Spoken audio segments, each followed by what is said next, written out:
Que la grâce du Seigneur Jésus-Christ, l'amour de Dieu et la communion du Saint-Esprit soient avec vous tous. Amen. La parole de Dieu pour notre méditation ce matin est en Romains, chapitre 12, les versets 1 à 2. L'apôtre Paul écrit : « Je vous encourage donc, frères et sœurs, par les compassions de Dieu, à offrir votre corps comme un sacrifice vivant, saint, agréable à Dieu. Ce sera de votre part un culte raisonnable. Ne vous conformez pas au monde actuel, mais soyez transformés par le renouvellement de l'intelligence, afin de discerner quelle est la volonté de Dieu, ce qui est bon, agréable et parfait. » Voici la parole du Seigneur. Veuillez vous asseoir.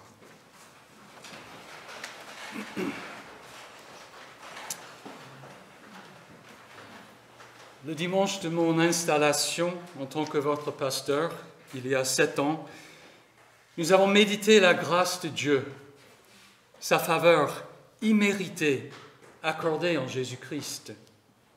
Le texte était la parabole des œuvriers embauchés à de différentes heures d'une seule journée. Les premiers ont travaillé toute la journée et les autres moins. Mais à la fin de la journée, tous ont reçu le même salaire, ce qui n'a pas plu à ceux qui avaient travaillé toute la journée. Le propriétaire a justifié ses actions en disant à l'un d'eux qu'il voulait donner à tous le même salaire. Puis il a ajouté : « Ou vois-tu d'un mauvais œil que je sois bon ?» Par cette parabole étonnante et peut-être stupéfiante, nous comprenons que la grâce de Dieu est vraiment gratuite et imméritée. Et nous comprenons à quel point Dieu est bon.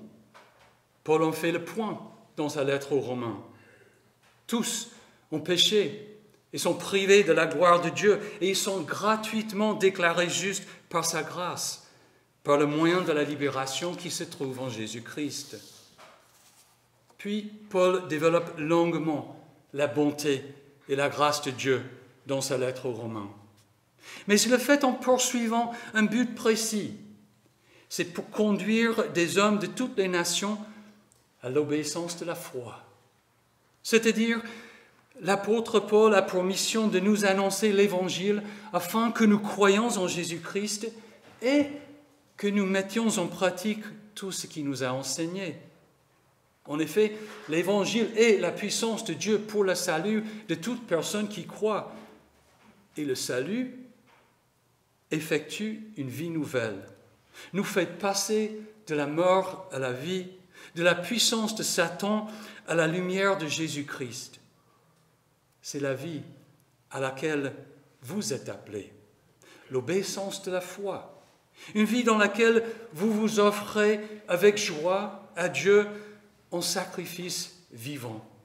C'est ça ce que je voudrais méditer ce dernier dimanche ensemble.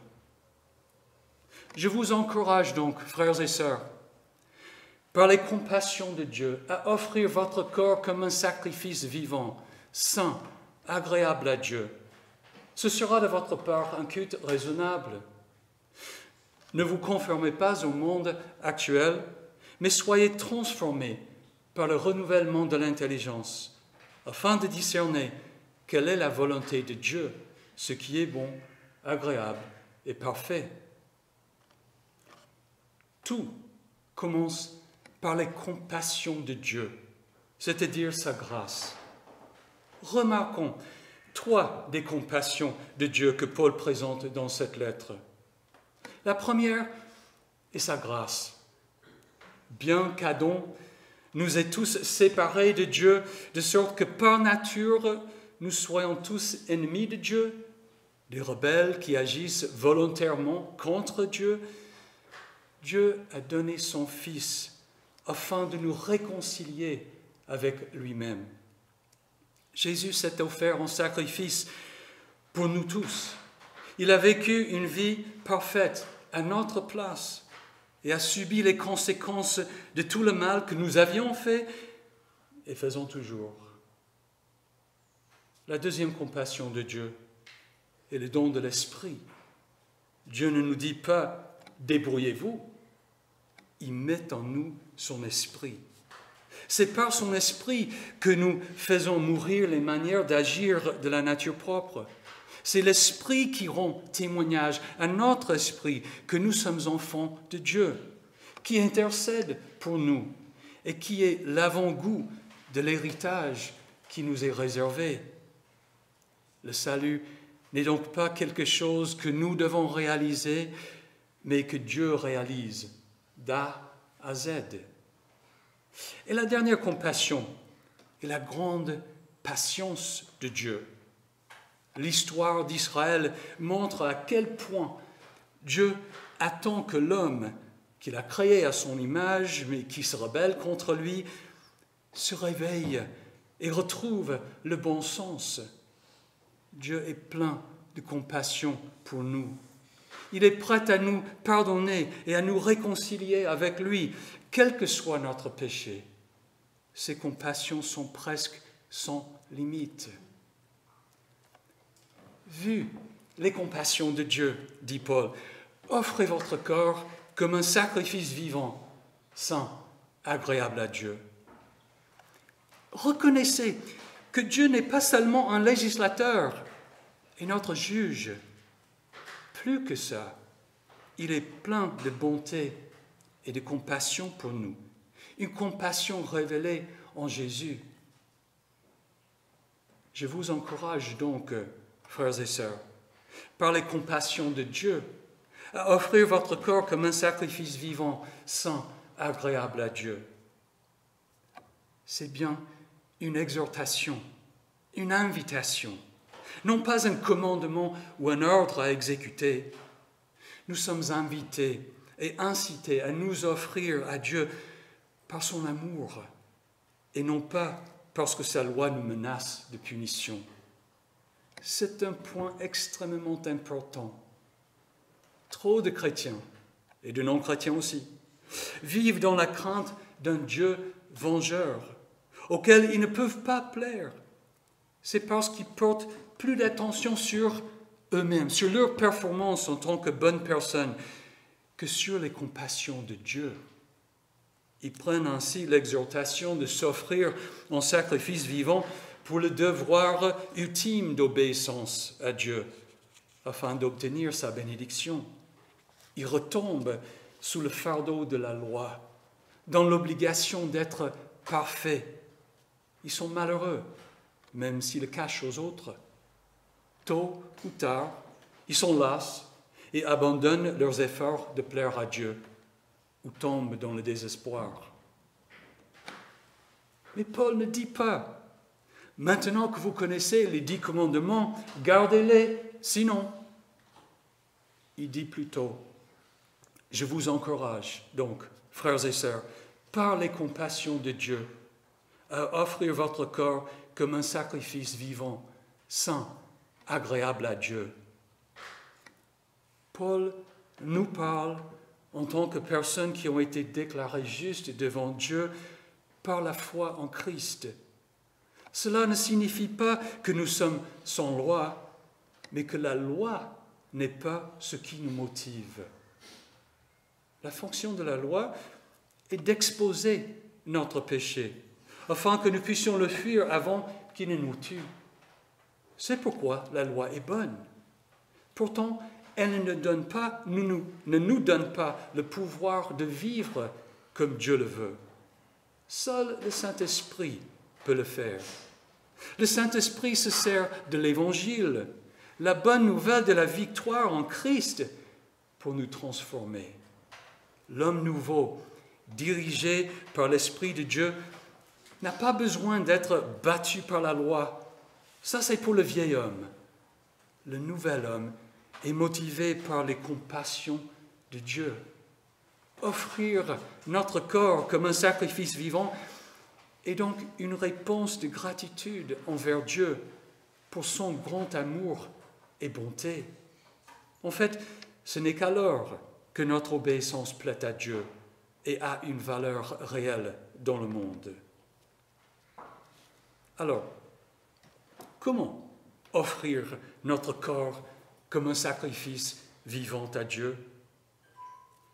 Ne vous conformez pas au monde actuel, mais soyez transformés par le renouvellement de l'intelligence, afin de discerner quelle est la volonté de Dieu, ce qui est bon, agréable et parfait.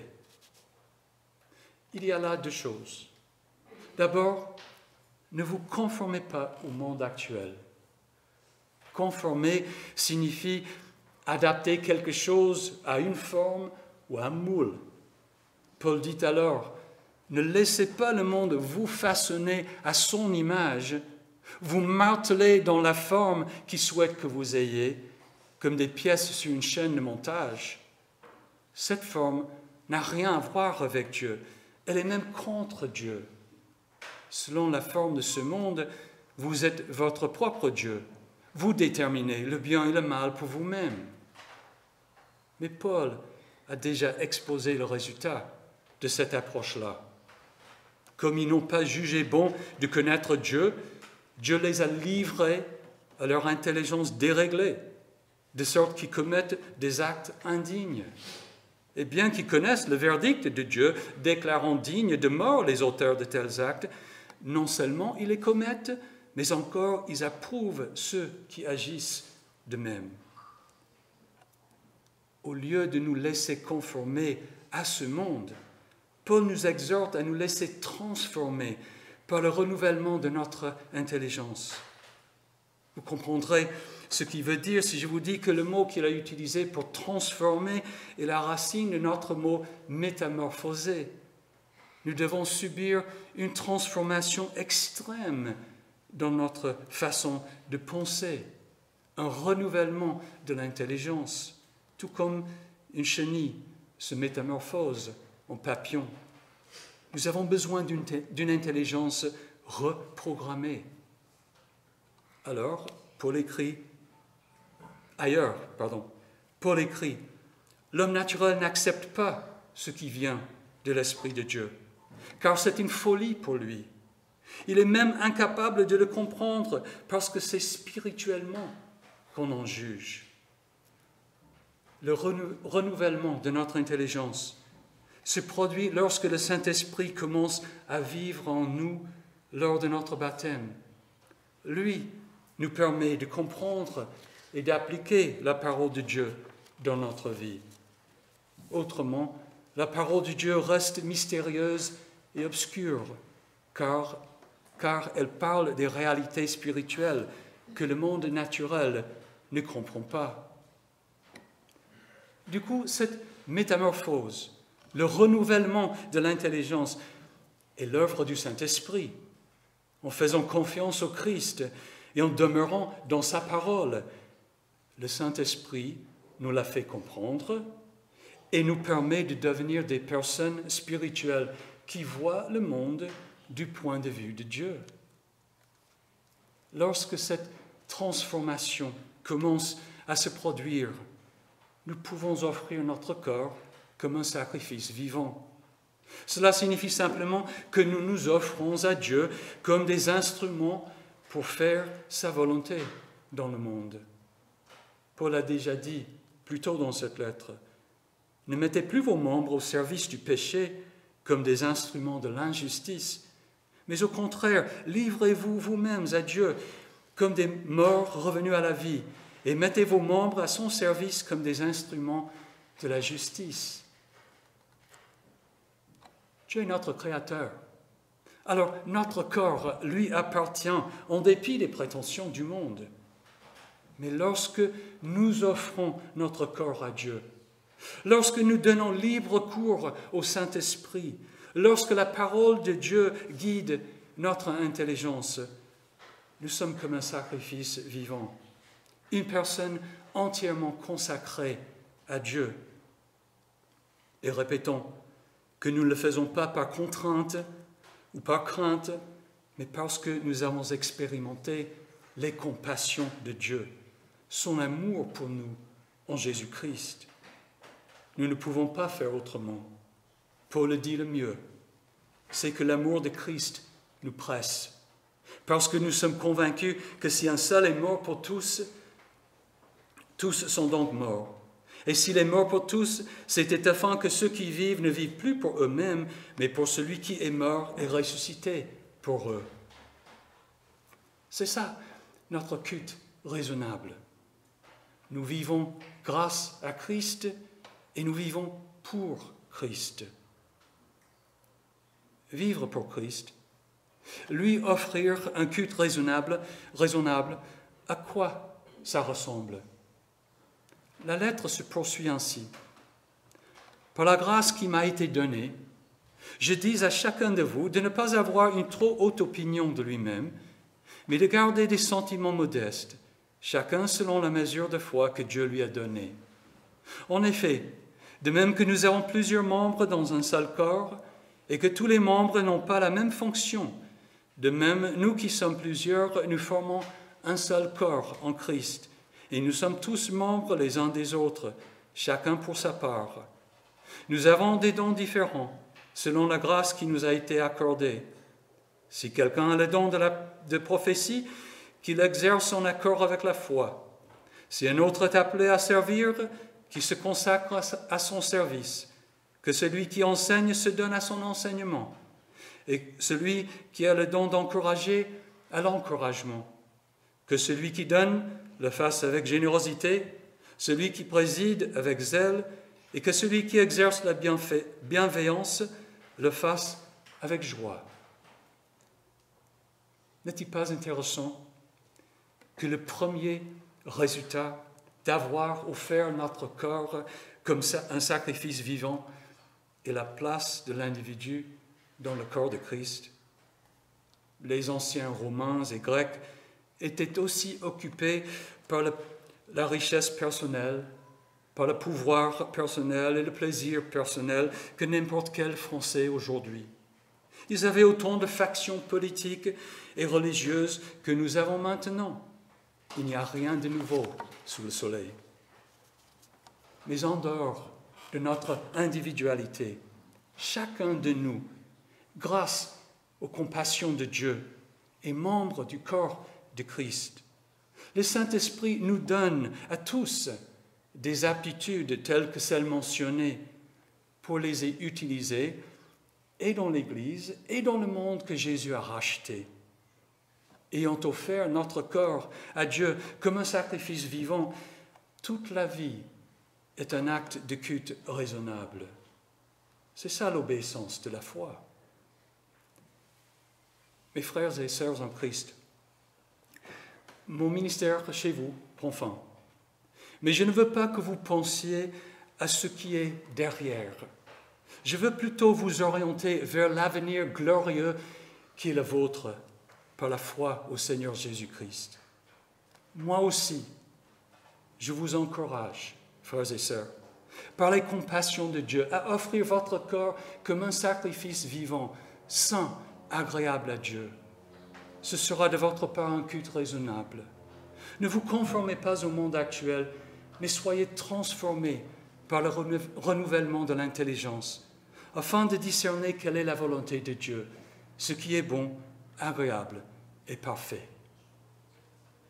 Que la paix de Dieu qui dépasse tout ce que l'on peut comprendre garde votre cœur et vos pensées en Jésus-Christ pour la vie éternelle. Amen. Carrelage sur la Bible. Il y a 7 ans, nous nous avons accueillis au sein de notre paroisse. Pendant ces 7 années, nous avons partagé beaucoup de choses ensemble.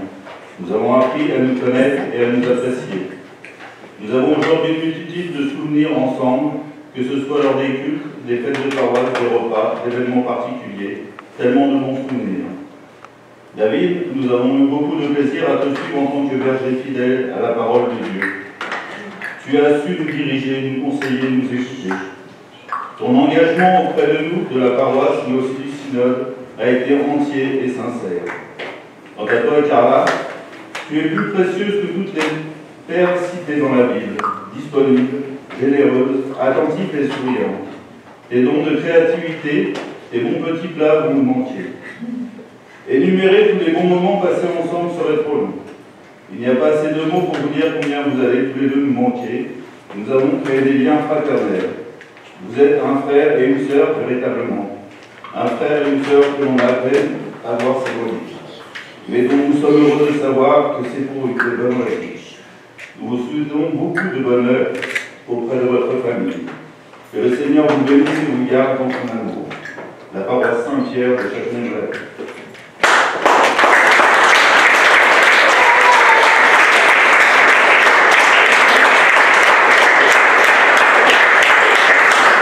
Alors, comme nous ne savions pas quoi faire comme cadeau, vu que vos affaires sont déjà parties et que vous n'avez pas beaucoup de place, on a pensé à un petit livre de souvenirs avec des petits mots de chaque paroissien, de tous ceux qui ont voulu bien participer à avec vos photos dedans. Et comme le cadeau est plus... on ne savait pas quoi mettre, donc vous avez un peu d'argent pour poursuivre. Merci beaucoup. Voilà, votre vie future.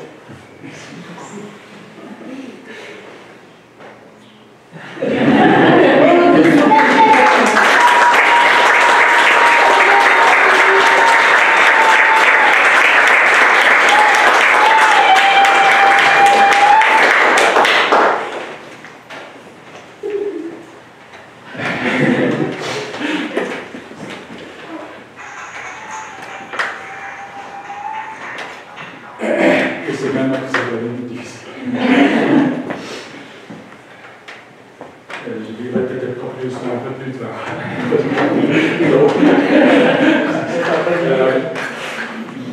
Je peux répéter les années que nous avons passées ensemble ici avec vous sont de belles années.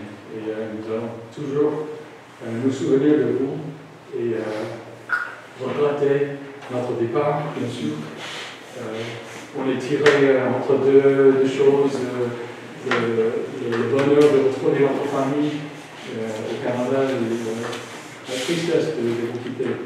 Et donc c'est pas facile. Mais je suis reconnaissant à Dieu. Je sais qu'il va vous donner un autre pasteur qui saura nous remplacer. La famille va remplacer notre couple. Et donc, vous serez toujours heureux et vous allez faire le progrès toujours dans la foi. Merci beaucoup à vous tous.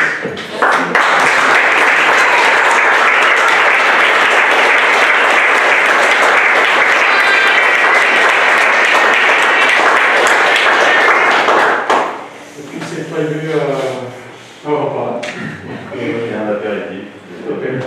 Apéro, c'est pour ceux qui ne peuvent pas rester longtemps, mais prenez un apéro au moins avec nous. Et puis on va faire un appétit. Bon appétit, bonne journée. On a été installé en bonne et due forme avec tout ce qui va avec, donc la bénédiction de Dieu, des paroles, des promesses qui ont été échangées, en présence d'un grand nombre parmi nous, en présence aussi des pasteurs du synode. Et aujourd'hui, j'ai l'honneur et un petit peu la tristesse de le désinstaller. Mais comme les logiciels, quand on les désinstalle, il reste des trucs encore qui traînent sur le disque dur. Hein. Parfois, c'est agaçant d'ailleurs, mais ça laisse des traces. Et sur des installations, on laissera des traces.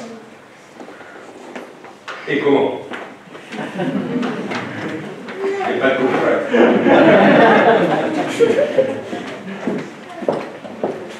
Nous prenons donc congé du pasteur David Maffet, qui a servi la paroisse Saint-Pierre de Châtenay. Tu as accompli ton ministère de berger, David, pour le bien des fidèles que Dieu t'avait confié. Nous remercions Dieu pour l'engagement de tes dons, de tes forces, pour ta fidélité et ton amour. Tu as proclamé l'évangile de Jésus-Christ aussi bien que tu as pu. Tu as témoigné par de multiples moyens la grâce de notre Dieu.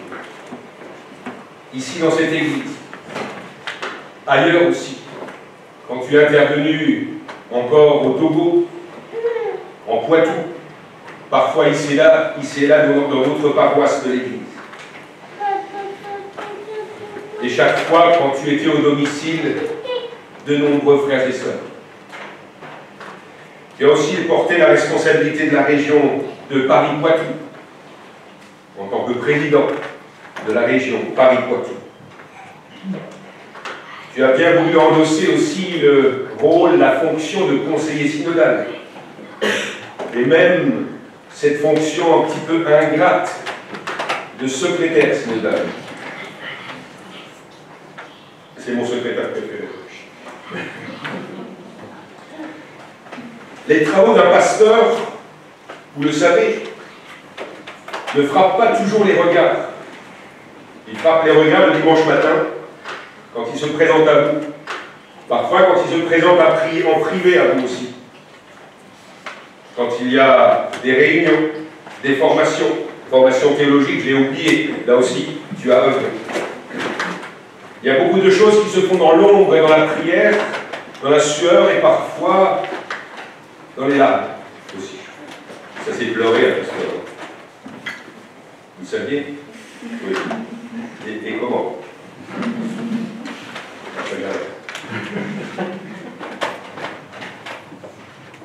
Et puis tu as croisé des vies, tu as croisé des âmes, et tu as pu prier avec elles. Ton épouse Carla, que j'appellerai tout à l'heure, c'était elle là-bas, oui, elle n'est pas étrangère aux fruits que portent et porteront encore ses efforts. Pour tout cela, nous te sommes reconnaissants d'elle. Avec ton départ, c'est peut-être une orientation vers la retraite. En tout cas, c'est une nouvelle phase de vie. Mais dorénavant, tu es libéré de tes devoirs de service envers la paroisse de Saint-Pierre. Pas tout de suite, mais bien. Tu n'auras plus la pression des « il faut » que je pense à ça, je dois encore faire ceci. Il ne faut pas que j'oublie dans la prière tel frère ou telle sœur. Tu pourras au contraire goûter un petit peu à un pré-repos, une pré-retraite, en vue du repos éternel que le Seigneur te réserve au ciel. Tire-en profit, tire-en bénédiction. Tu pourras en plus de laisser faire le Seigneur, finalement aussi un peu laisser faire les autres, pour toi, pour les tiens. Alors c'est le Seigneur bénisse ce que tu as fait en son nom, David, qu'il change en bien ce que tu n'as pas réussi à faire, qu'il achève ce que tu as commencé, que sa paix soit avec toi. Car là, veux-tu bien rejoindre ton mari? Parce que vous savez que David, il n'est rien sans Carla.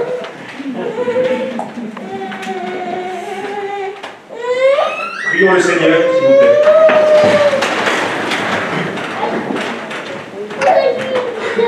Seigneur Dieu, nous te rendons grâce pour la lumière de ton évangile que tu as fait poindre sur nous. Nous te remercions tout particulièrement aujourd'hui pour le ministère de notre frère, le pasteur David Maffet, qui se retire de ses obligations ministérielles parmi nous. Nous t'exprimons notre reconnaissance pour toute la fidélité et l'amour que tu lui as témoigné. Nous te prions, fais que ses efforts ne soient pas vains. Pardonne-lui encore pour ce qu'il te doit. Apprends-lui à être charitable envers lui-même quand des erreurs le travaillent. Et pardonne-nous quand nous l'avons négligé. Nous te prions pour notre frère et son épouse. Bénis-les sur ce chemin de vie qu'ils commencent, se tournant quand ils vont quitter cette France. Sois avec eux et ceux dont ils ont la charge, là où ils se rendent. Psaume 139, entoure-les par derrière et par devant, et mets ta main sur eux. Offre-leur de la joie, un courage renouvelé, des nouveaux objectifs, un bonheur serein, dans la certitude que tu accompliras leur vie comme tu l'as promis, un jour devant ta face, dans ta retraite céleste. Par Jésus-Christ, notre Seigneur. Amen. David et Carla, recevez la bénédiction que le Seigneur vous a réservée. Et vous le savez, Jérémie se lamente dans les lamentations de Jérémie, mais il y a aussi des paroles bien rassurantes et réjouissantes. Quand il dit, au 3e chapitre, « Les bontés de l'Éternel ne sont pas épuisées. Ses compassions ne prennent pas fin. Elles se renouvellent chaque matin. Que sa fidélité est grande. Que le Dieu Tout-Puissant et Miséricordieux vous bénisse, le Père, le Fils et le Saint-Esprit. Amen.